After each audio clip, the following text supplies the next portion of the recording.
अभी मैंने 5 क्वेश्चन कराऊंगा जो मोस्ट ऑफ द स्टूडेंट को एनपीसीएल में पूछा जाता है। एनपीसीएल का top 5 question for the interview. तो इसलिए इंटरव्यू पॉइंट ऑफ व्यू से अगर देखा जाए 5 क्वेश्चन मैं करा रहा हूँ 1 by 1। बोला सर मुझे पूरा गाइडेंस चाहिए, आपका 100% गाइडेंस चाहिए। तो जैसे मेरा पहला क्वेश्चन है रैनकाइन साइकिल का पीवी एंड टीएस डायग्राम, तो वो आपका फर्स्ट क्वेश्चन है, उसके बारे में हम बात करेंगे। पहले मैं बता देता हूं कि अगर आप कंप्लीट गाइडेंस चाहते हैं तो उसके लिए मेरे पास कंप्लीट गाइडेंस मतलब आज तक जो जो इंटरव्यू दिया है उसका सबका ट्रांसक्रिप्ट मेरे पास होता है। इसलिए आपको मुझे व्हाट्सएप करना है एंड मैंने आपको भेज दूंगा इंटरव्यू गाइडेंस। ठीक है, ये जो लोग को पता नहीं मैं भेज दूंगा इंटरव्यू गाइडेंस। तो जब इंटरव्यू गाइडेंस भेजेंगे इसमें आपको जानना होगा इतना सारे एनपीसीएल इंटरव्यू में। इसके बाद यहाँ पे जितना भी आप देख रहे हैं ये सारे इंटरव्यू एक्सपीरियंस खोलेंगे तो आपको बहुत सारे बच्चे का जो अभी तक जो इंटरव्यू दिया 50 पेज का तो सिर्फ इंटरव्यू क्वेश्चन है यहाँ पे। तो इसलिए आप जो है मैंने 5 मोस्ट वाइडली आस्क्ड क्वेश्चन जो है उसका डिस्कस कर रहा हूं। बट अगर आप चाहते हैं कि और क्या क्या पूछा गया तो मेरे पास कंप्लीट ट्रांसक्रिप्ट है, तो आप मेरे से व्हाट्सएप के माध्यम से ले सकते हैं। एंड अगर आप बोलेंगे कि सर सब कुछ हमारा आंसर दे दो, जितना भी है सबका आंसर दे दो, सबका आंसर अगर आपको चाहिए तो अनअकैडमी का सब्सक्रिप्शन लेना है। सब्सक्रिप्शन लेने के लिए कुछ नहीं करना है, मेरा क्यूआर कोड है इसको स्कैन करना है एंड उसके बाद आपको सब कुछ मिल जाएगा। मेरा क्लास में ही सब कुछ रहता है और वो चीज आपको मिल जाएगा। तो इसके लिए आपको क्या करना है, this is the QR code and this is the procedure. तो आपको फॉलो करना है। First select the class and iconic class, QR code scan करें, देन सिलेक्ट करें। उसके बाद आपका मैक्सिमम डिस्काउंट आपने आप लगेगा जब आपने क्लिक टू पे करेंगे तब, ऐसे पहले नहीं लगेगा। बाद में आपको दिखाएगा कि ड्रस्ट रिडक्शन हो जाएगा, इसका मैक्सिमम डिस्काउंट के साथ मिल जाएगा। तो आपका इंटरव्यू भी देना है तो जो भी क्वेश्चन है चाहे मैकेनिकल का कुछ भी फील्ड का क्वेश्चन हो वो मैंने क्लास में करा रखा हूं, इसलिए आपको वहां से देखना पड़ेगा यूजिंग द स्प्रेडशीट। ठीक है, दैट इज द प्रोसीडियर। अब चलते हैं हमारा पहला क्वेश्चन में। तो रैनकाइन साइकिल का जो पीवी एंड टीएस डायग्राम होता है उसके लिए सबसे पहले हमें देखना होगा रैनकाइन साइकिल में पावर प्लांट चलता है। पहले से क्वेश्चन ऐसे ही लॉजिक के लिए लोग शुरू करता है कि बताओ रैनकाइन साइकिल कब इस्तेमाल होता है। तो आप देख सकते हैं ये आपका क्या है, कूलिंग टावर है। ये आपका कूलिंग टावर है जहां पे हमारा कूल करना पड़ता है वाटर को। आप देखो कि हमने एक फीड पंप से वाटर को भेजा, इसमें हमने कोल से जलाया, कोल से हमने एनपीसीएल का बात करेंगे तो हम फर्नेस से हीट पैदा करेंगे, इसमें आपका वाटर का हीट किया जा रहा है। बट ये क्या होगा, सैचुरेटेड वाटर तक बन जाएगा, स्टीम ही बन जाएगा। उसके बाद हम ड्रम में भेजेंगे, ड्रम में भेजने के बाद स्टीम अलग हो जाएगा, वाटर अलग हो जाएगा।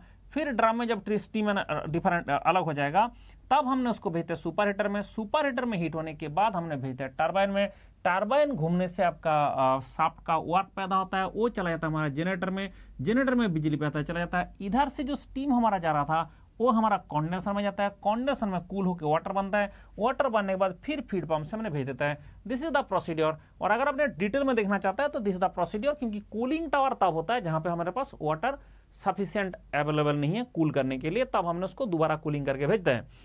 आप देख रहे हैं कि सर हमने जो भेजा फीड पंप से हमने भेजा बॉयलर में, बॉयलर से हमारा गया टरबाइन में, टरबाइन, ये आपका प्रोसेस है। लेकिन ये जो जलाया जा रहा है कोल, उसका जो कॉम्बसन गैस होगा उसको हमने चिमनी के थ्रू बाहर भेज देता है एंड आपका जो टरबाइन का सॉफ्ट वर्क होता है उसको जनरेटर में भेज के हमें बिजली पैदा करके उसको हमने ग्रिड में भेज देता है। This is the simple procedure जो हमें यूज करना है। अब इसी को जब डायग्राम बना देता है तब बच्चे का तेल निकलता है और उसी के लिए डायग्राम बना देता है कि चलो पीवी डायग्राम बनाओ, चलो टीएस डायग्राम बनाओ। तो हमारा जो पूरा कहानी है ये स्टेप का है एंड पीवी टीएस डायग्राम आपको बनाना पड़ता है, पीवी एंड टीएस डायग्राम। ठीक है, आपका पीवी एंड टीएस डायग्राम बनाना पड़ता है। चलो पीवी डायग्राम टीएस डायग्राम बना के देखता है कैसे होगा। देखो जैसे हम पीवी डायग्राम बनाने जाएंगे तो सबसे पहले ये हमारा पी है, हमारा वी है, प्रेशर वॉल्यूम डायग्राम है एंड ये बोलना पड़ता है इंटरव्यू में पीवी डायग्राम बोलने का प्रेशर वॉल्यूम डायग्राम है। तो हमने देखा ये हमारा वेपर डोम है, लेकिन वेपर डोम जो यहां तक गया पहले बोलना पड़ेगा ये हमारा सैचुरेटेड लिक्विड लाइन है, ये हमारा सैचुरेटेड वेपर लाइन है एंड उसके बाद ये वाला जो पॉइंट है दैट इज क्रिटिकल पॉइंट है। अगर हमने ऐसे करेंगे कि भाई हमारा कंडेंसर से, जैसे टरबाइन से पहले हमारा क्या गया सर, टरबाइन से आइसोथर्मल एक्सपेंशन, आइसेंट्रोपिक एक्सपेंशन हुआ, तो टरबाइन से आइसेंट्रोपिक एक्सपेंशन हुआ, उसके बाद जाके हमारा क्या हुआ, कंडेंसर में जाके कूल हुआ, उसके बाद हमने फीड वाटर से, फीड वाटर जो पंप है उससे हमने उसको पंप करके प्रेशर बढ़ाया, उसके बाद हमने लगातार उसको हीट करता गया, यानी आपका कांस्टेंट प्रेशर हीट एडिशन होता है। यहाँ पे आपका क्या होता है, टेम्परेचर बढ़ता रहता है, यहाँ पे आपका लैटेंट हीट एडिशन होता है, यहाँ पे आपका सुपर हीट एडिशन होता है, होने के बाद फिर आपका टरबाइन में पहुंच जाता है, फिर जाके यहाँ पे दोबारा हमने वो करता रहता है, मतलब दोबारा हमने उसको रिसाइकिल करता रहता है। तो इस तरह से आपको 1 by 1 डायग्राम बनाना है और बताना है, पहले पीवी डायग्राम बनाना है, पी और वी बनाना है, उसके बाद ये डायग्राम बनाना पड़ेगा। This is the procedure. आप बोला नहीं आपको टीएस डायग्राम बनाना है। जब टीएस डायग्राम बनाएंगे तो आपको पहले बोलेगा सर आपका टी टेम्परेचर है, एस हमारा एंट्रोपी डायग्राम है, उसके लिए हमारा वेपर डोम ऐसे बनेगा, तो इज द वेपर डोम। अब हमारा क्या होगा, आप प्रेशर लाइन जो होता है ये आपका ऐसे करके ऐसे प्रेशर लाइन आता है, लो प्रेशर, ये आपका हाई प्रेशर लाइन, आपका जो टॉप प्रेशर है।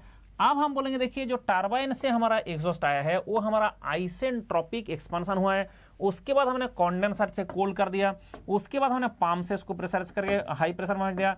ये जो हमने करता जा रहा है that is the feed water heating, and उसके चक्कर में हमारा क्या हुआ, सैचुरेटेड लिक्विड बन गया। अब हमने इसको और हीट ऐड करते जाएंगे जिससे हमारा सैचुरेटेड वेपर बन गया, फिर हमने और हीट करते जाएंगे, सुपर हीटेड वेपर बन गया, एंड यहाँ पे जाके हमारा टरबाइन में इनलेट हो गया। दिस इज द प्रोसीड्योर, आपको बताना है इस तरह से, ज्यादा भी बोलना नहीं है, बट जो करते हो वो बोलना जरूरी है।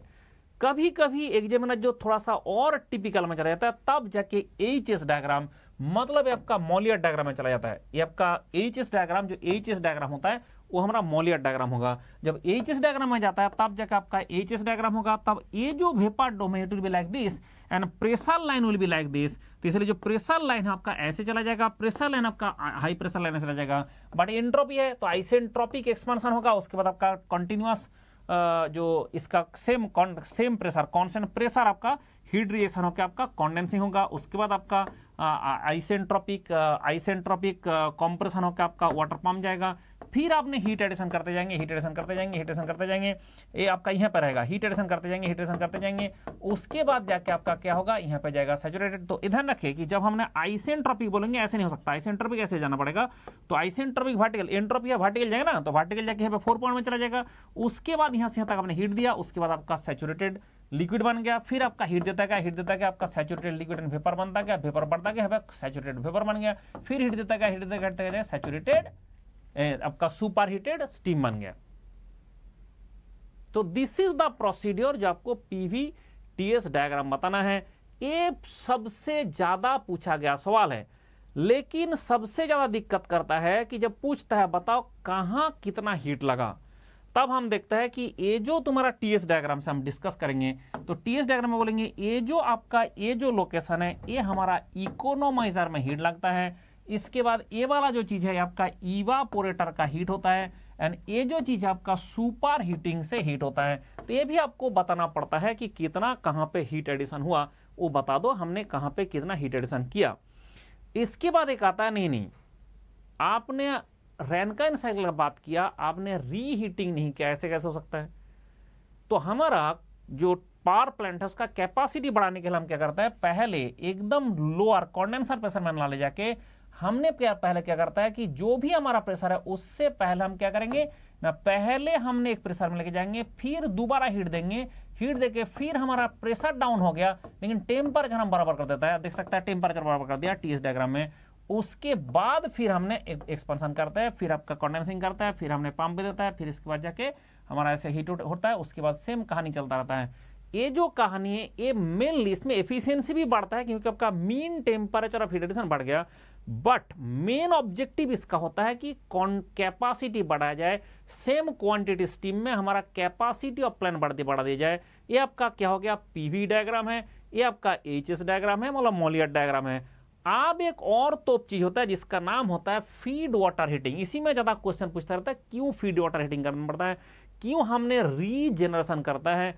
बेसिकली जितना भी हाई ग्रेड एनर्जी को लो ग्रेड में कन्वर्ट करोगे उसमें आपका एंट्रोपी बढ़ेगा, मतलब आपका इरिवर्सिबिलिटी आएगा। लेकिन अगर हमने ऐसे कर सकता है कि कोई एक स्टीम टरबाइन से हमने थोड़ा सा स्टीम को एक्सट्रैक्ट किया, एंड स्टीम को एक्सट्रैक्ट करने के बाद अगर हमने फीड वाटर से मिक्स कर पाते हैं तो उसमें क्या होगा कि आपका जो हाई टेम्परेचर का वाटर है उसमें हाई टेम्परेचर का स्टीम जगह मिक्स हो रहा है, उसके कारण हमारा एंट्रोपी कम हो जाएगा, मतलब एंट्रोपी जनरेशन कम हो जाएगा, इरिवर्सिबिलिटी कम हो जाएगा। इसलिए हमने बहुत सारे पॉइंट से, जनरली 9 पॉइंट से हमने इसको स्टार्ट करके हमने इसके साथ मिक्स कर देता है, सो दैट आपका रीजनरेशन होके मीन टेम्परेचर ऑफ हीटरेशन बढ़ गया। क्योंकि हीट आप सिर्फ देते हो इस लोकेशन में, ये जो लोकेशन है यहाँ का आपका फीड वाटर से हीट आ जाता है, मतलब आपका जो एक्सट्रैक्शन स्टीम से उससे हीट आ जाता है, तो हीट आपका एडिशन यहाँ पर करना पड़ेगा, mean temperature of heat addition बढ़ जाएगा, उसके चक्कर में एफिशिएंसी बढ़ जाएगा। और ये आपका उसका एचएस डायग्राम है, यू कैन सी। तो मतलब अगर आपको रैनकाइन साइकिल पूछा जाए, इतना सारे बात आपको बताना पड़ेगा और इसके साथ रिलेट कर करके इतना सारे सवाल पूछ सकता है, ठीक है। चलो फिर next question, question number 2। Most, मैंने बोला कि जो मैंने क्वेश्चन करा रहा हूं आपको एक ना एक क्वेश्चन इससे पूछा जाएगा, ये मोस्ट फ्रीक्वेंट क्वेश्चन है। चलो नेक्स्ट क्वेश्चन में चलते हैं। Second most importantly asked question is super critical boiler. पहले ध्यान रखिए, जो क्रिटिकल पॉइंट है हमारा वाटर का क्रिटिकल पॉइंट है 212.2 बार, दैट इज अगर केजी फोर्स पर centimetre square, that is technical atmosphere पूछा जाए तो 225.5 टेक्निकल एटमॉस्फेयर, 8 इसको केजी फोर्स पर सेंटीमीटर स्क्वायर को टेक्निकल एटमॉस्फेयर कहता है। जो आपका टेम्परेचर है that is 374.15 degree Celsius, and इसमें क्या होता है कि कोई लैटेंट हीट देने का जरूरत नहीं है, इसलिए एचएफजी हमारा 0 हो जाता है, वीएफजी आपका कोई वॉल्यूम चेंज नहीं होता है, दोनों का डेंसिटी चेंज नहीं होता है, वाटर का डेंसिटी स्टीम का डेंसिटी सेम होता है, इसलिए आपका वॉल्यूम में भी कोई स्पेसिफिक वॉल्यूम में चेंज नहीं आएगा। इवन इफ जब तुम्हें हीट ही नहीं दिया तो तुम्हारा स्पेसिफिक एंट्रोपी जो चेंज है उसमें भी कोई चेंजेस नहीं आएगा, इंटरनल एनर्जी में कोई चेंजेस नहीं आएगा। इवन इफ अगर हमने डिग्रीज ऑफ फ्रीडम निकाले तो डिग्रीज ऑफ फ्रीडम वो भी हमारा 0 आता है इन दिस पॉइंट। लेकिन वो हाँ होता कहां पे है, अगर हमने देखो होता कहां पे है ना, जितना भी हमने बात कर रहे थे, ये जो पॉइंट है ये तुम्हारा क्रिटिकल पॉइंट है, ये जो जितना भी हमने डायग्राम बना रहे थे उसका सारे पॉइंट का ये जो पॉइंट है यहाँ पे आपका क्रिटिकल पॉइंट है, ये जो पॉइंट है ये हमारा क्रिटिकल पॉइंट है, ये जो पॉइंट है हमारा क्रिटिकल पॉइंट है। इसके चक्कर में आप देख सकते हैं ये जो पॉइंट है टीएस डायग्राम में ये वाला क्रिटिकल पॉइंट है। तो मतलब आपने देखा जितना भी डायग्राम है उसके चक्कर में ये हमारा यहाँ पे क्रिटिकल पॉइंट है, इस केस में ये हमारा क्रिटिकल पॉइंट है, ये हमारा क्रिटिकल पॉइंट है, ये हमारा क्रिटिकल पॉइंट है। तो पीएच जो एचएस डायग्राम है उसमें थोड़ा सा इस तरफ आएगा, टॉप में नहीं आएगा। एचएस डायग्राम में जो आपका एचएस डायग्राम होता है थोड़ा सा इस तरह में क्रिटिकल पॉइंट आता है। ये जो पीवी डायग्राम होता है, टीएस डायग्राम होता है ऐसे ऊपर में आ जाएगा, और एचएस डायग्राम में जब तक देखोगे इस लोकेशन में आएगा, ठीक है। जब एचएस डायग्राम में जाएंगे तब जगह इस लोकेशन में आएगा। तो इसका जो एचएस डायग्राम है, तो एचएस डायग्राम थोड़ा सा इस तरफ कर दो, यहाँ पे कर दो। एचएस डायग्राम में ऊपर में नहीं आता है, थोड़ा सा लेफ्ट साइड में यहाँ पे आता है, ठीक है। वो आपका मोलियट डायग्राम जो वही है, जो एचएस डायग्राम मतलब मोलियट डायग्राम। तो पता चला कि सर नहीं हमने क्या बॉयलर बनाएंगे, ऐसा बॉयलर बनाएंगे जो इससे भी ज्यादा प्रेशर में काम करे। तो ज्यादा प्रेशर मतलब कितना सर, इस प्रेशर से ज्यादा होना चाहिए, तब हम उसको सुपर क्रिटिकल कहेंगे। लेकिन सुपर क्रिटिकल बॉयलर यूज करने के लिए लोगों ने जब देखा कि इसका जो अच्छा परफॉर्मेंस आता है, अच्छा एफिशिएंसी आता है, क्योंकि इसका एफिशिएंसी बहुत ही ज्यादा है, कॉम्पैक्ट डिजाइन होता है। क्यों? एक तो हमारा प्रेशर ज्यादा के चक्कर में हम टेम्परेचर ज्यादा इस्तेमाल कर पाता है, और जितना हाई टेम्परेचर में हीट एडिशन करेंगे उतना ही हमारा अवेलेबिलिटी बढ़ेगा। इसके कारण इसका एफिशिएंसी 45% से ऊपर चला जाता है। जैसे हमारा नॉर्मल जो एफिशिएंसी है 30 to 40 के बीच में रहता है हमारा नॉर्मल जो सब क्रिटिकल एफिशिएंसी, सब क्रिटिकल जो बॉयलर होता है उसका जो पावर प्लांट होता है। बट इसका जो पावर प्लांट बनाओगे तब जगह आपका 45 से ऊपर आ जाएगा एफिशिएंसी। दूसरा बात आ रहा है कि इसका जो साइज है बॉयलर का वो कम है, क्योंकि कोई ड्राम इस्तेमाल नहीं होता है। क्यों जरूर नहीं होता है भाई, तुम्हारा स्टीम से उसको अलग करने का जरूरत ही नहीं है, वो तो खुद ही जो स्टीम है वो धीरे धीरे वाटर धीरे जैसे हीट दे दोगे आपका तुरंत आपका वाटर से वेपर बन जाता है। इसलिए वन थ्रू भी कहता है, भाई जितना पानी मैंने भेजा पूरा वेपर बन गया, इसलिए वन थ्रू बॉयलर होता है, नो ड्राम इज यूज्ड। लेकिन ये 240 to 270 बार के आसपास हम यूज करता है फैक्ट्री इंडस्ट्री में, मतलब पावर प्लांट में। लेकिन 310 से 345 तक हम जा सकते हैं। बट जितना ज्यादा प्रेशर करोगे उतना कॉम्प्लेक्सिटी बढ़ेगा, उतना मेटेरियल का जो रिक्वायरमेंट है वो ज़्यादा कॉम्प्लेक्स हो जाएगा, क्योंकि पावर प्लांट लगातार चलता रहता है। पावर प्लांट 24x7x365 डेज चलता रहता है, इसलिए हमने प्रेशर का वैल्यू 240 से, तो सर आपने तो बोला था 230, ये आपका क्रिटिकल है, उससे ज़्यादा प्रेशर इस्तेमाल करना होगा तब ना, तो ये हमारा सुपर क्रिटिकल। लेकिन कभी अगर पूछा जाए क्रिटिकल सुपर क्रिटिकल बॉयलर, पहले ये प्रेशर बताना पड़ेगा कि भाई इससे ज़्यादा, आप बोलोगे 212.2 बार से ज़्यादा। अगर पूछा जाए कितना, तब आप बोलोगे सर 240 से 270।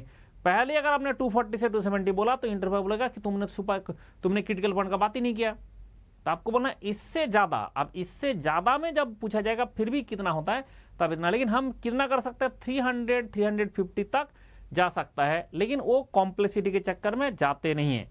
अब हम देखते हैं कि एक बॉयलर है जिसका होता है बेनसॉन बॉयलर। मेनली आपने देखा होंगे कि जो सुपर क्रिटिकल में दो ही बॉयलर आता है, एक बेनसॉन बॉयलर आता है और एक होता है सुलजर बॉयलर, सुलजर मोनोट्यूब स्टीम जनरेटर। तो मतलब आपके पास जो बेनसॉन बॉयलर है वही है, ये ड्रामलेस है, वन स्क्रू बॉयलर। और सुलजर मोनो ट्यूब ही है, ट्यूब ही एक है, तो इसके चक्कर में क्या होगा, ये भी तुम्हारा ड्रामलेस है और ये भी मोनो ट्यूब है आपका सुलजर। तो बेनसॉन बॉयलर एंड जो सुलजर बॉयलर है, यही दोनों हम इस्तेमाल करते हैं। जब हमने बेनसॉन बॉयलर को ढंग से देखा, तब देखा बेनसॉन बॉयलर के इसमें हमारा फार्नेस है, ठीक है, ये हमारा रेडिएंट सरफेस के लिए रेडिएंट सरफेस हम यहाँ पे यूज करते हैं।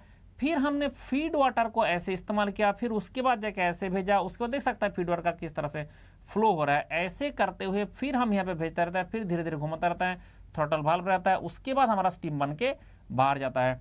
तो दिस इज द प्रोसीड्योर कि आपको क्या होगा, यहाँ पे कोई भी इसके अंदर में, पूरा बॉयलर के अंदर में कहीं पे आपको ड्राम नहीं रहेगा। बट एक रियल क्वेश्चन है, क्या सही में ड्राम नहीं होता है? बोला सर वो ड्राम का फंक्शन के लिए नहीं होता है, हमारा जो ड्रम का फंक्शन है वो फंक्शन होता है स्टीम को अलग करना वाटर एंड उसका मिक्सचर से। बट यहाँ पे तो हमारा जरूरत नहीं है। लेकिन तुम पानी स्टोर कहां से करोगे, उसके लिए ड्रम होता है। एक्चुअल जो बॉयलर है उसका बॉयलर का फंक्शन नहीं है, वो होता है drum for the storing the water, this is not for separating the steam from the mixture. तो इसीलिए इसको बोला था ड्रम लेस है।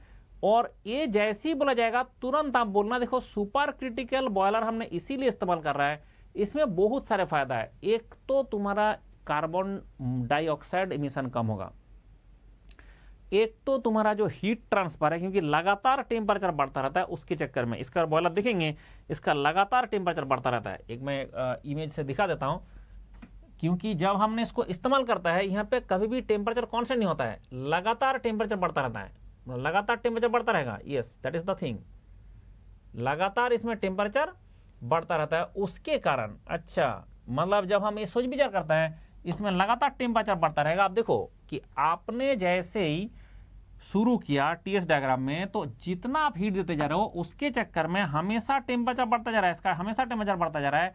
इसके कारण देखा गया हमारा लैटेंट हीट एब्जॉर्प्शन नहीं होगा, इसलिए छोटा सा एरिया, हीट ट्रांसफर एरिया भी यहाँ पे कम होता है, इसलिए साइज हमारा छोटा हो जाता है पूरा बॉयलर का। तो इसके चक्कर में ज़्यादा हम कैपेसिटी बना पाता है, अगर सेम साइज बनाएंगे ज़्यादा कैपेसिटी का बना सकता है, ठीक है। जैसे 600 मेगावाट से ज़्यादा जो पावर प्लांट होता है, 600 मेगावाट से उसका जो ज़्यादा यूनिट बनाया जाता है, उसमें जनरली हमने सुपर क्रिटिकल इस्तेमाल करता है, ठीक है। 600 मेगावाट से नीचे जो है बहुत सारे हमारा सब क्रिटिकल हैं, बट ये 600 से ज़्यादा जितना भी आता है, अभी 800 मेगावाट का भी आता है, 1000 मेगावाट का भी आता है एक यूनिट, उसके केस में आप देखोगे सुपर क्रिटिकल यूज करना पड़ता है।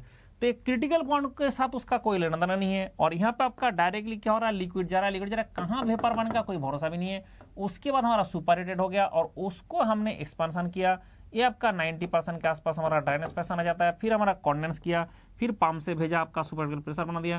तो ये जो चीज है ये आपका प्रोसीड्योर है अगर आपने यूज करता है super critical boiler. And this is the heat addition from 4s to the 1, ये आपका सुपर क्रिटिकल बॉयलर के अंदर होता है। ये वाला आपका 1 से जो 2s है ये आपका हो रहा है किसमें, टर्बाइन में, यहाँ पर कॉन्डेंसर में, ये और आपका पंप में, और 4s से जो आपका 1 हो रहा है that is super critical boiler में। तो सुपर क्रिटिकल मतलब उससे ज्यादा। तो इसके बारे में बहुत सारे क्वेश्चन पूछता रहता है सुपर क्रिटिकल, क्योंकि एनपीसीएल में जो हमारा न्यूक्लियर रिएक्टर है उसमें ज्यादातर सुपर क्रिटिकल यूज करता है, ठीक है, ज्यादातर सुपर क्रिटिकल होगा, इसलिए इसके ऊपर ज्यादा क्वेश्चन पूछा जाता है। चलो खुश रहो। थर्ड जो क्वेश्चन एनपीसीएल का सबसे फेवरेट है वो होता है एसएफडी एंड बीएमडी। अब क्या है, shear force bending moment diagram का जैसे ही बात करता है बच्चे क्या करता है कि कुछ भी जगह से शुरू कर देता है। मतलब ऐसा नहीं करना है आपको कहीं से भी शुरू कर दे, पहले आपको लोड डायग्राम उसका बनाना है, उसके बाद उसका रिएक्शंस क्या फाइंड आउट करना है वो बताना है। उसके बाद हमें जो सिलेक्शन करना होगा कि कौन सा मेथड से हम करेंगे, उसके लिए हमें सिलेक्शन करना है। मतलब एग्जामिनर चाहता है कि आपने स्टेप्स फॉलो कर ले हो कि नहीं वो बताना। तो आपका जो 3 स्टेप्स है ये आपको प्रॉपर वहां पे करके दिखाना है। ठीक है, जैसे पहले हम क्या करेंगे देखेंगे इंजीनियरिंग मैकेनिक्स से, क्योंकि इंजीनियरिंग मैकेनिक्स में क्या होता है, सारे बॉडी रिजिड बॉडी होता है ना, तो रिजिड बॉडी मान के हमने उसका रिएक्शन पता करेंगे इफ इट इज रिक्वायर्ड। फिर हम एक्सिस सिलेक्शन करेंगे, बताओ कौन सा एक्सिस में हमारा कहां से हमने मतलब लेफ्ट हैंड सेक्शन से करेंगे कि राइट हैंड सेक्शन से करेंगे, प्रॉपरली बताना होता है। उसके बाद आपका शियर फोर्स बेंडिंग मोमेंट का इक्वेशन बनाना है। इक्वेशन बनाने के बाद आपने मैथमेटिक्स यूज करके, ग्राफिकल मेथड यूज करके वो डायग्राम बनाएंगे। अगर आपने 3 स्टेप फॉलो किया तो आपको फुल मार्क्स मिलेगा, क्योंकि बहुत डिफिकल्ट नहीं देता है। जैसे अगर आपने देखेंगे पुराना क्वेश्चंस, उसमें बहुत डिफिकल्ट नहीं देता है। जैसे बीम क्या है, ठीक है, what is beam, supports, types of beam. जैसे आपका बीम है तो आपको बताना होगा कि जैसे कोई बीम मिला है कि आपको कैंटिलीवर बोला गया कि सिंपली सपोर्टेड बोला गया, तो सिंपली सपोर्ट होगा तो कैसे होगा, सिंपल ऐसे एक कैंटिलीवर बीम में उन लोगों ने बोला लोड दे रहा हूं, तो बताओ कौन सा सेक्शन से करोगे। पहला तो आपको डिसाइड करना है कि भाई लेफ्ट हैंड सेक्शन से करूंगा कि राइट हैंड सेक्शन से करूंगा। ठीक है, फिर सिंपली सपोर्टेड बीम है, उसमें आपका दोनों तरफ हिंज हो सकता है, दोनों एक तरफ हिंज एक तरफ रोलर हो सकता है, एक तरफ रोलर दोनों तरफ रोलर भी हो सकता है। फिक्स्ड बीम है तो फिक्स्ड बीम और ओवरहैंगिंग बीम होता है, जैसे आपका सिंगल ओवरहैंगिंग बीम है। ये सब बीम में जब जाओगे, जैसे स्टैटिकली इनडिटरमिनेट आ गया तो आपको बताना है सर स्टैटिक इक्विलिब्रियम नहीं होगा, क्योंकि आपका ये सारे बीम कौन सा स्टैटिकली इनडिटरमिनेट बीम है। फिर पूछेगा बताओ स्टैटिकली इनडिटरमिनेट क्या होता है, कि भाई जो बीम का सारे रिएक्शन हमने पता नहीं कर सकते, किससे पता नहीं कर सकते, किससे, इक्विलिब्रियम इक्वेशन से। उसके साथ साथ मुझे और कोई चाहिए, कभी डिफ्लेशन इक्वेशन चाहिए होता है, कभी दूसरा इक्वेशन चाहिए होता है, सो दैट हमें पता करें। अब जाके अगर आपका सिंपली सपोर्टेड बीम है, उसका एक्सेंट्रिक लोड है, तो हम कैसे उसका शियर फोर्स का बात करते हैं। यहां पे ना मेनली आपको देखना चाहता है एग्जामिनर कि हाउ यू अप्रोच दिस। अगर आपने स्टेप्स फॉलो किया, फिर मैथमेटिक्स से बात किया, अगर प्रॉपरली जैसे मैंने बताता हूं उस तरह से, एंड जैसे आपको पता है कि जैसे मूवमेंट लेना पड़ेगा, वो सबसे ज्यादा दिक्कत का विषय है कि मूवमेंट लेना। तो हमेशा आप ध्यान रखिए, हमारे पास महेश है और महेश को उस लोकेशन में बैठाना है जिसके रेस्पेक्ट में हमें मूवमेंट लेना है, एंड उस लोकेशन में बैठ के आप left hand section right hand section दोनों से मूवमेंट ले सकता है। उससे एक बीम का एक लोकेशन में मूवमेंट में कोई फर्क नहीं पड़ेगा। तो इसलिए एसएफडी बीएमडी जो है ये इनका तीसरा एक टॉपिक है जो बहुत ज्यादा पूछा जाता है। ठीक है, तो ये आपका हो गया एसएफडी बीएमडी। इसको पूरा जो मेरा क्लास है वो करके जाए, that is the my request, क्योंकि कुछ भी पूछता रहता है। ठीक है, कभी पॉइंट मूवमेंट दे दिया, कभी पॉइंट फोर्स दे दिया, तो पॉइंट मूवमेंट दे दिया, मतलब किसी लोकेशन में अगर बेंडिंग मोमेंट डायग्राम वर्टिकल हो गया तो मतलब वहां पे पॉइंट मूवमेंट है। अगर कहीं पे शियर फोर्स आपका वर्टिकल हो गया, मतलब वहां पे पॉइंट लोड है। अगर आपका यूडीएल है तो आपका ग्रेजुअली, मतलब यूडीएल रहता है आपका इंक्लाइन बनेगा, इन द इंक्लाइन मतलब लाइन बनेगा in the shear force diagram का। अगर कहीं पे शियर फोर्स का वैल्यू साइन चेंज करता है, शियर फोर्स का वैल्यू 0 होता है, तो उस लोकेशन में बेंडिंग मोमेंट मैक्सिमम होगा। क्यों होगा? क्योंकि आपका इक्वेशन होता है डीवीएक्स डीएक्स। तो मतलब आपने जो भी कैलकुलस जो भी बात बताएंगे तो आपका जो शियर फोर्स का इक्वेशन है उसमें जाके ये पॉइंट आता ही है। ठीक है, इसमें जाके ऐसे पॉइंट आता है। फिर आपका प्योर बेंडिंग का केस है जहां पे ओनली बेंडिंग मोमेंट होता है, शियर फोर्स का वैल्यू 0 होता है। ये आपका प्योर बेंडिंग का सिमेट्रिकल लोडिंग होता है, एंटी सिमेट्रिकल लोडिंग होता है। ओवरहैंगिंग बीम हम बात करता है, हिंज बीम का हम बात करता है, हिंज बीम का हिंज को हटा के हम बात करता है। ठीक है, ये सारे जो जुगाड़ है ये सारे पूछा जाता है आपको डिफरेंट टाइप। और जैसे पूछा जाएगा तो ये जो एसएफडी बीएमडी का मेरा क्लास है ये जरूर करें। ये यूट्यूब में भी है और मेरा जो स्पेशल मेरा जो प्लस क्लास है, आइकॉनिक क्लास है, उसमें भी है। तो अपने डायरेक्टली हमने एसएफडी बीएमडी वहां से कर सकता है। क्लियर हुआ विषय? एसएफडी बीएमडी हमारा दोनों जगह से मिल जाएगा। आप अगर प्लस क्लास किए हैं, अगर आपने आइकॉनिक क्लास किए है उसमें भी मिलेगा, एंड यूट्यूब में भी मिलेगा। तो मतलब ये होता है हमारा एसएफडी बीएमडी का सारा खेल ये पढ़ के ही जाए। ठीक है, अब चलते हैं फोर्थ क्वेश्चन। नेक्स्ट क्वेश्चन होता है what is net positive suction head. लेकिन यही इसका डेफिनेशन से खत्म नहीं होता है, इसमें कुछ भी पूछता रहता है।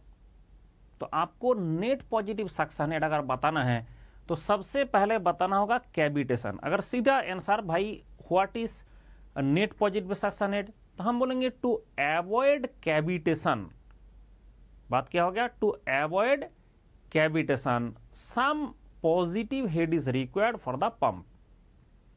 अब पंप का जो इनलेट है वहां पे ऐसे प्रेशर डाउन क्यों हो रहा है और कितना तक नेट पॉजिटिव सक्शन हेड हो तो हम पंप को ऑपरेट कर सकते हैं। एक्चुअली जो नेट पॉजिटिव सक्शन हेड है उसका जो डेफिनेशन है वो होता है आपका बैरोमेट्रिक हेड। वो भी ध्यान रखें कि लोकल एटमॉस्फेरिक हेड होना चाहिए। इसका ऐसा क्यों, पहला सवाल है ऐसा क्यों, लोकल एटमॉस्फेरिक क्यों होना चाहिए? क्योंकि जैसे मान लो कि आपने बोला कि मेरा यहाँ पे रिवर का लेवल है, this is the river level, जिसमें मुझे जहां से मुझे पानी लेके जाना है। तो आपका रिवर लेवल यहाँ पे पानी भरा हुआ है, यहाँ पे वाटर भरा हुआ है और आप चाहते हैं कि एक पंप मैंने लगाया हूं इन दिस लोकेशन। ठीक है, अब आपका पंप का जो सक्शन है इस लोकेशन में हो रहा है। अब सबसे दिक्कत का विषय है कि ये जो वाटर है यहां से यहां तक जो हाइट है ये जो चढ़ता है that is due to this pressure P atmospheric. अगर मान लो आपने हिमालय में बैठे हो तो क्या तुम्हारा जो एटमॉस्फेरिक प्रेशर है क्या तुम्हारा स्टैंडर्ड वाला होगा? मतलब जो हमारा जैसे स्टैंडर्ड एटमॉस्फेरिक प्रेशर है जो हमने सी लेवल में लिया है, क्या सी लेवल का है? बोला नहीं, जहां पे आप पंप लगाया उसी लोकेशन का प्रेशर है। इसलिए एटमॉस्फेरिक प्रेशर जो है उसको रोजी से डिवाइड किया, हेड में कन्वर्ट हो गया। सारे हेड में कन्वर्ट करने से प्लस माइनस करना आसान रहता है।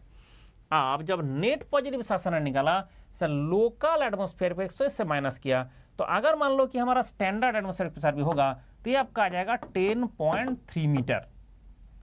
अगर स्टैंडर्ड होगा मतलब आपने सी लेवल में जाओगे, ऊपर में चले जाओगे, अगर मान लो हिमालय के ऊपर चले जाओगे तो उसका वैल्यू 8 मीटर भी हो सकता है, 8 मीटर भी हो सकता है। मतलब ये डिपेंड करेगा कौन सा लोकेशन में हो। मैंने बोला स्टैंडर्ड है तो 10.3 मीटर हमारा उसका हेड है। अब होता है कि ये जो पाइप लाइन है जहां से आपका इनलेट है, पंप का जो इनलेट है, this is pump inlet level,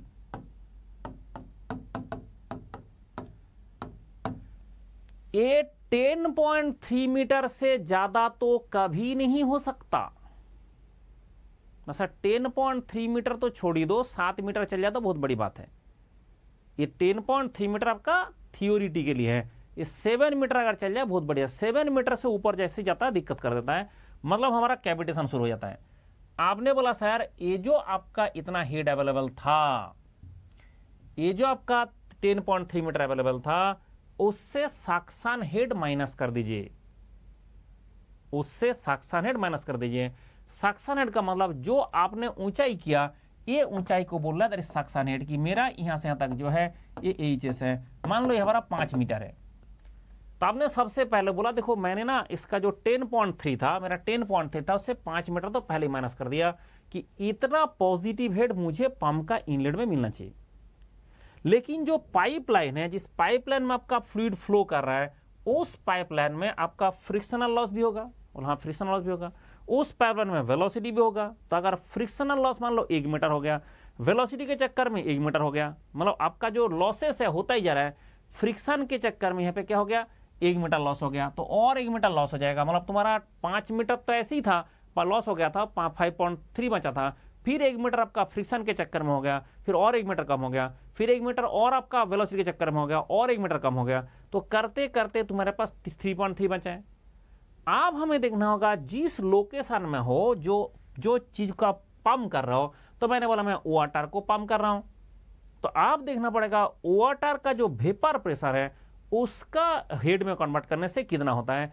अगर मैंने उतना माइनस कर दिया उसके बाद भी मुझे कुछ बच रहा है, इसका मतलब मेरा कैविटेशन होने का चांसेस नहीं है। मतलब मैंने जो जो चीज हो सकता था, भाई तुम्हारा 10.3 मीटर हो सकता था, उससे मैंने सक्शन हेड माइनस कर दिया, उससे मैंने वेपर प्रेशर हेड माइनस कर दिया, उससे मैंने फ्रिक्शन हेड माइनस कर दिया, उससे मुझे वेलोसिटी माइनस कर दिया। तो इसके बाद भी अगर मेरे पास कुछ पॉजिटिव बच रहा है, इसका मतलब है उस लोकेशन में कभी भी कैविटेशन नहीं होगा। आप जैसे बार बार आप ये वर्ड यूज करोगे कैविटेशन नहीं होगा, कैविटेशन नहीं होगा, तो सबसे पहले पूछेगा कैविटेशन है क्या चीज। तो इसलिए मेरा क्लास आप रेफर कर सकते हो, मैं आपको दिखा रहा हूं। जैसे आपका वेपर प्रेशर के बारे में, जब आपका वेपर प्रेशर क्या है उसके बारे में बात किया। एंड वेपर प्रेशर से हमारा आता है कि भाई जो भी दुनिया में वाटर लिक्विड रहता है उसका एक टेम्परेचर के बाद, जैसे हमारा वाटर है 1 atmospheric pressure 100 degree Celsius temperature में क्या होता है सर, 1 एटमॉस्फेरिक प्रेशर ही उसका वेपर प्रेशर है। अच्छा, अगर एटमॉस्फेरिक प्रेशर आपका एटमॉस्फेयर का बराबर है किसी वाटर के ऊपर, तो वो जो प्रेशर दिख रहा है वही तुम्हारा वेपर प्रेशर है जो आपका 100 डिग्री में वेपराइज होता है। अब आता है सबसे इंपॉर्टेंट बात, दैट इज कैविटेशन। जब कैविटेशन का बात किया गया तो अब देखा कि जैसे एक प्रोपेलर है उसके अंदर से ब्लेड में फ्लूइड फ्लो कर रहा है, उसमें देखा जा रहा है उसके बीच में कुछ कुछ जगह में ना वेपर बन जा रहा है। मतलब पानी के अंदर वेपर कैसे बन जाएगा, वाटर के अंदर वेपर कैसे बन जाएगा। ये टॉर्पेडो में होता है, ये हमारा पंप में भी होता है, हमारा टरबाइन में भी होता है। वही पूछता है कि टरबाइन में कहाँ होगा पंप, भाई जो जहां पे लो प्रेशर होगा। अब ऐसे वेपर बन क्यों रहा है, सबसे बड़ा सवाल है कि ये वेपर बन क्यों रहा है। यही हमारा कैविटेशन है जो आपको दिखाया, why this vapour is vapour formation in taking place. तो इसके लिए हमें देखना पड़ेगा कि हमारा एक स्टीम टेबल है, उससे आपको दिख जाएगा कि देखो कि अगर मेरा वाटर का टेम्परेचर 0 डिग्री सेल्सियस है तो इतना बार अगर हमने प्रेशर अप्लाई करेंगे उस इतना प्रेशर में वो वेपर बन जाएगा। अच्छा, 0 डिग्री सेल्सियस मोटर वेपर हो सकता है, यस 0 डिग्री सेल्सियस में वेपर हो सकता है, 1 डिग्री सेल्सियस में वेपर हो सकता है, 2 डिग्री में वेपर हो सकता है। स्टीम टेबल सामने देखा, अगर मेरा वाटर का टेम्परेचर 20 डिग्री सेल्सियस है तो कितना प्रेशर में वेपर हो जाएगा, 0.02337। इतना जो बार प्रेशर में हमारा वाटर वेपोराइज हो जाएगा।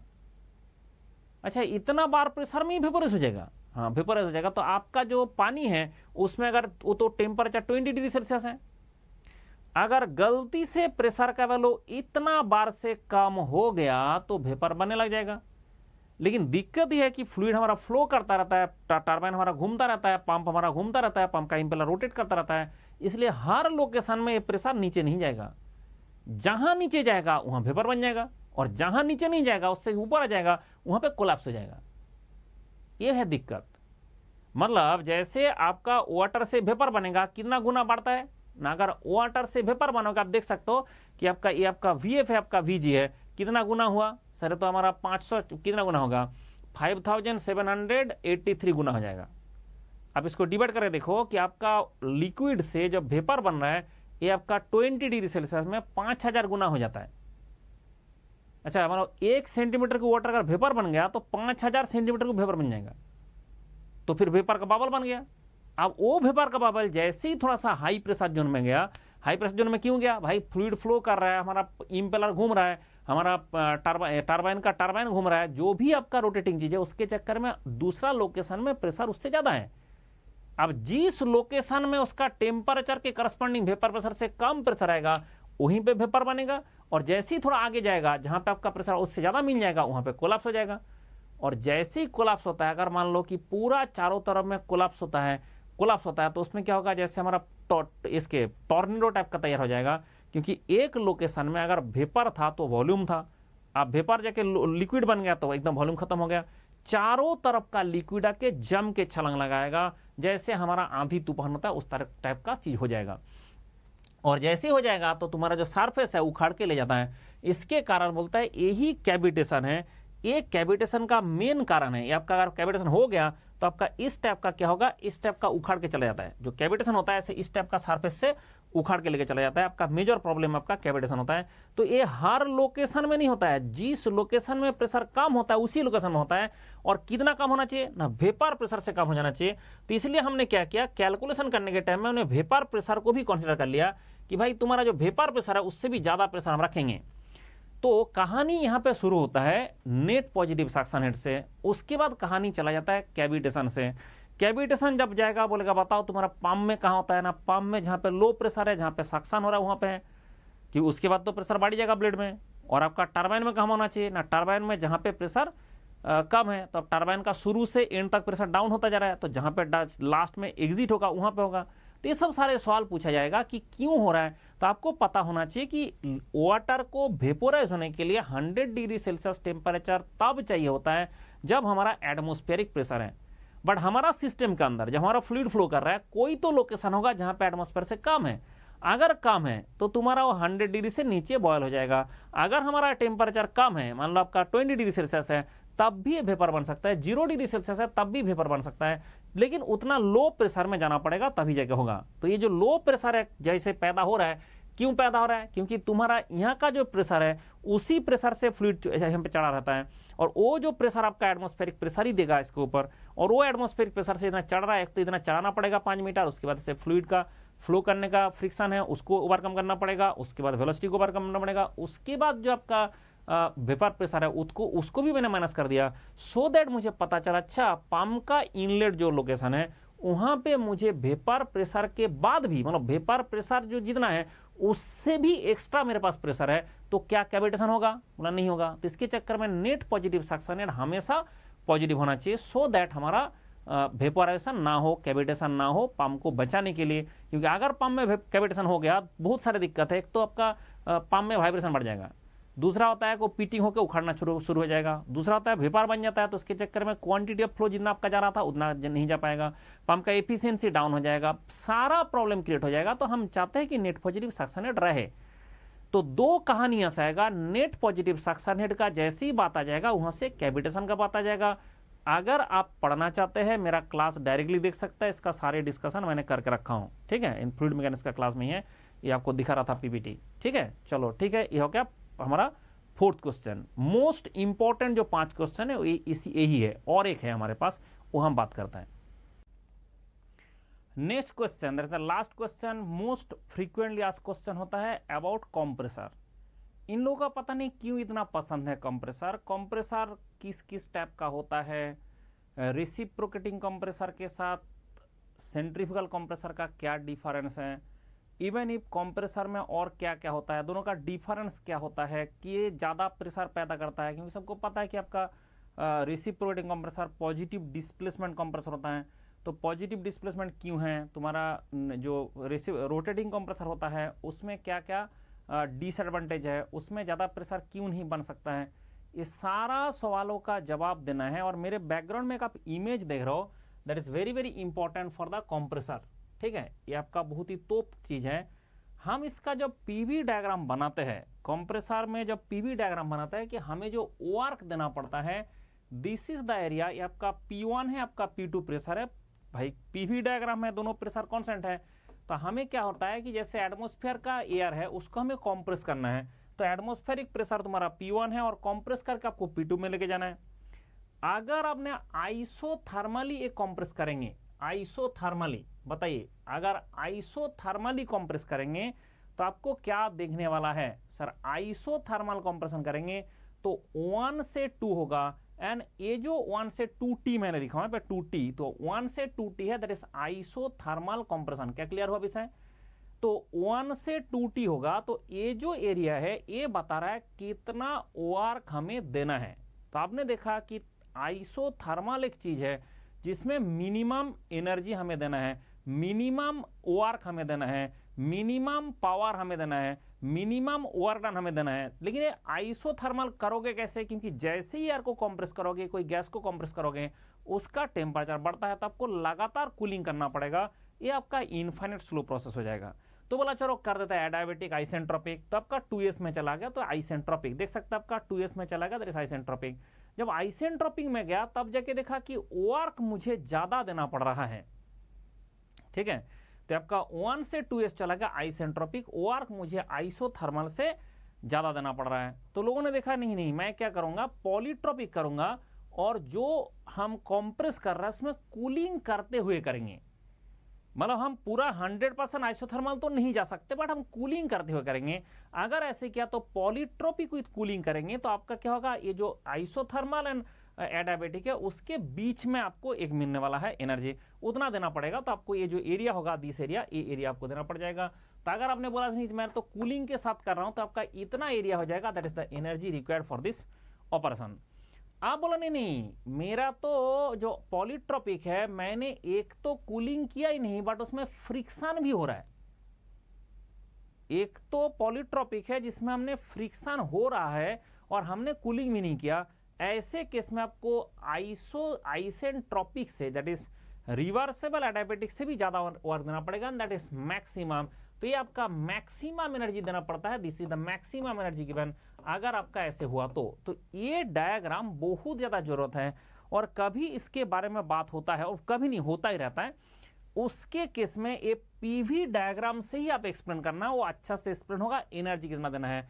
अगर हीट के बारे में बात किया जाए तब जाके वही प्रोसेस हमारा हीट से आ जाएगा, तो हम टीएस डायग्राम से बात करेंगे। आपको पता है कि P1 P2 जो है दोनों डाइवर्जिंग लाइन होगा, क्योंकि आपका DH जो dt DH जो होता है, dt DH that is equal to T divide by CP होता है ना, इसलिए आपका देखा जाएगा कि dt DH ना करो, dt DS करो।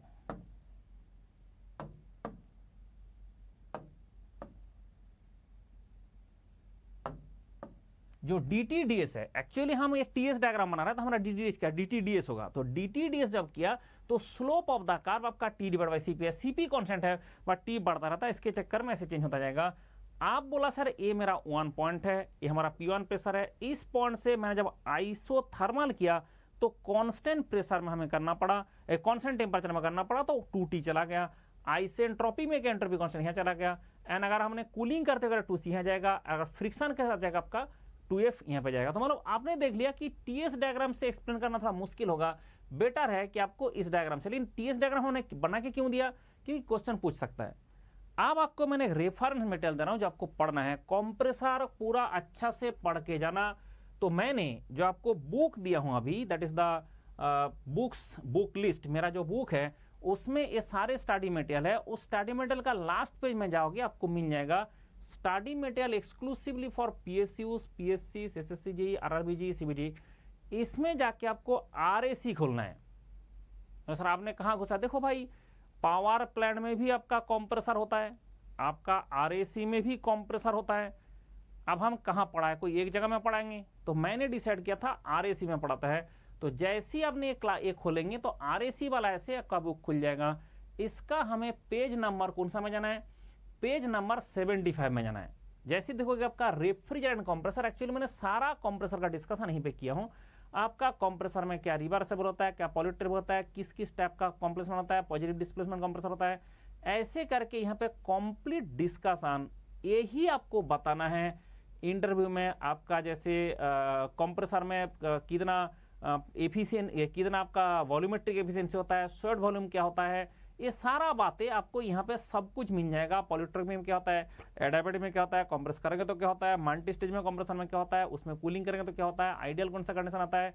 तो ये जो डिस्कशन है यहाँ पे आपको एक बार मैं करके जाने बोलता हूँ। ये एक चैप्टर है जो आपको पढ़ना है, मुझे व्हाट्सएप कर दो, मैं ये मटेरियल भेज देता हूँ। और ऐसे भी आपको बोला ही हूँ कि सारे क्वेश्चन आपको कैसे सॉल्व करना है फॉर द PSUs। बट ये PSUs नहीं, ये दुनिया का सब कुछ करने के लिए करना पड़ता है। ये आपको फॉर्मूला पता है, बट डायरेक्ट फॉर्मूला नहीं आता है। वहां पे पूछा जाता है कि क्या होता है, क्यों होता है, क्लियरेंस बढ़ाएंगे तो क्या होगा, क्लियरेंस घटाएंगे तो क्या होगा, क्या परफॉर्मेंस आएगा, कौन कौन सा एफिशिएंसी होता है, ये सारा। रोटरी कंप्रेसर में क्या दिक्कत है, रोटरी कंप्रेसर में फिक्स्ड वेन होगा तो क्या होगा, मूवेबल वेन होगा तो क्या होगा, किस तरह से होता है, बहुत ही हाई प्रेशर कंप्रेसर करने के लिए क्या होता है, मल्टीपल वेन कंप्रेसर में क्या होता है, ये सारा जो कहानी है, स्क्रू कंप्रेसर में क्या होता है, ऑल कहानी। स्क्रॉल कंप्रेसर जो हमारा ज्यादातर आज के जमाने में जो रेफ्रिजरेटर तो उसमें यूज होता है, क्योंकि अभी बोलता है कि हमारा जो कंप्रेसर है 10 साल चलेगा, क्योंकि ये स्क्रॉल कंप्रेसर लगा दिया, उसके चक्कर में ऐसा हो जाता है। तो ये सब जो कंप्रेशन का कहानी है ये आपको पढ़ना पड़ेगा एक बार, क्योंकि विदाउट दिस आप एक कंप्रेसर का लोग जो क्वेश्चन पूछता रहता है उसका आंसर नहीं दे पाएंगे। तो ये हमारा रहा टोटल में most important 5 topics.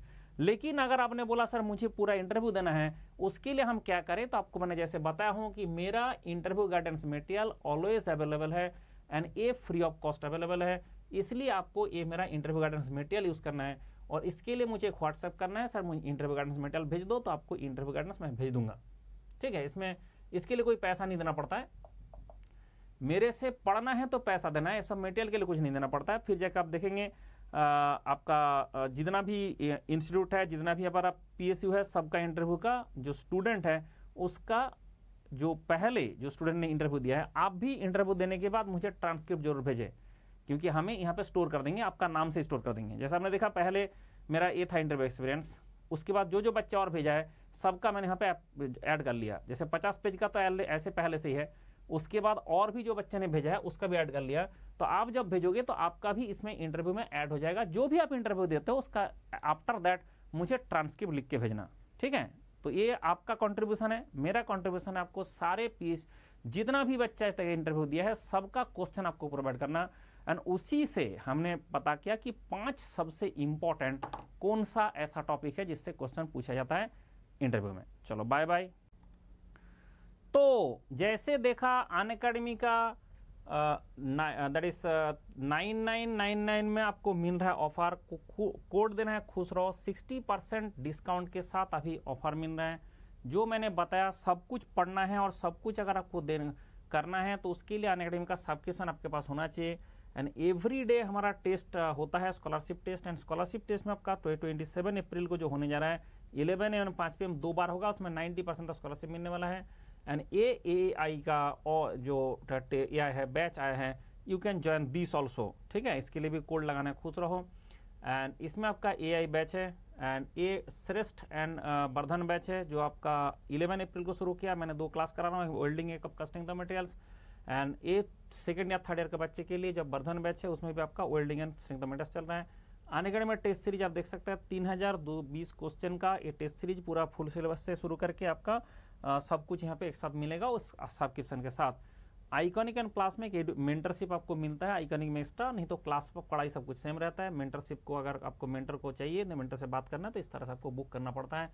And this is our result. तो इसलिए आपको जो मैंने बोला कि QR कोड स्कैन करना है मेरा और उसके बाद ज्वाइन करना है और उसमें मैक्सिमम डिस्काउंट आपको